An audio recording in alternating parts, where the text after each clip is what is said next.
Précédemment, dans mon vidéo Comment connaître son type de peau, nous avons vu que la génétique est responsable de notre type de peau grasse, sèche ou normale. Mis à part la génétique et les produits qu'on peut appliquer sur notre peau, voici qu'est-ce qui peut influencer notre peau. La sensibilité de la peau va être exacerbée par des facteurs climatiques.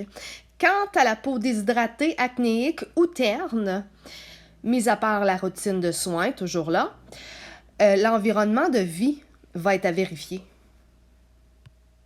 Plusieurs des boutons sont reliés à la présence de mauvaises bactéries au niveau de l'intestin, surtout comme la malnutrition, l'abus des boissons gazeuses, de café et aussi les produits laitiers qui peuvent vous faire des petits millets. Tout comme la malnutrition, l'alcool entraîne une dilatation des capillaires sanguins. On peut les remarquer surtout au niveau du nez et des joues. À l'opposé, le tabac et les drogues fait contracter les capillaires de la peau et rend la peau plus bleutée et grisonnante.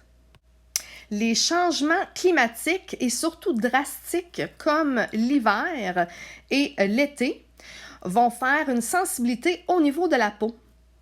C'est pourquoi qu'en Amérique du Nord, nous avons plus des peaux sensibles qu'en Amérique du Sud. Les conditions environnementales sont aussi un facteur qui va influencer la peau, tel que le chauffage dans les maisons, dans les autos, l'air climatisé, le chauffage aussi qu'on peut avoir avec les séchoirs. On a aussi la boucane, la pollution au niveau de la fumée de foyer aussi peut être un influenceur sur la peau. Divers métiers où il y a de la poussière, de la boucane de scène, de la boucane de cigarettes peut avoir une influence sur des comédons, les points noirs. Et aussi, dans notre maison, de tous les jours, on peut avoir des comédons suite à du ménage, la poussière que nous avons alentour de nous, qui est la plupart du temps des cellules mortes de notre peau. Aussi, le sablage, le sable en tant que tel, les métiers où ce que vous devez sabler, c'est encore de la poussière qui vient sur notre surface cutanée. Le transport aérien en est un aussi.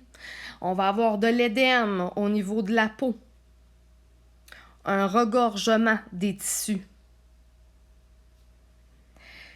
Et aussi des mimiques telles que se moucher le nez ou évidemment ces temps-ci le port du masque peut créer de nombreux boutons. Donc, très important de se protéger la peau. Aussi, quand on parle de changement climatique, on parle des métiers comme boucher, par exemple, qui travaillent dans des congélateurs. On peut voir des téléangiectasies au niveau de la peau, comme de la coupe rose, s'installer suite à ces changements trop drastiques. Donc, ce sont de petits capillaires éclatés sanguins sur la superficie de la peau. À long terme, le tempérament d'une personne aussi peut avoir un impact sur les rides et les ridules au niveau du visage, dû aux contractures musculaires. On peut même voir sur le visage d'un individu si la personne a été beaucoup fâchée ou beaucoup heureuse dans sa vie, dû au pli d'expression. De quoi il vaut mieux sourire à la vie.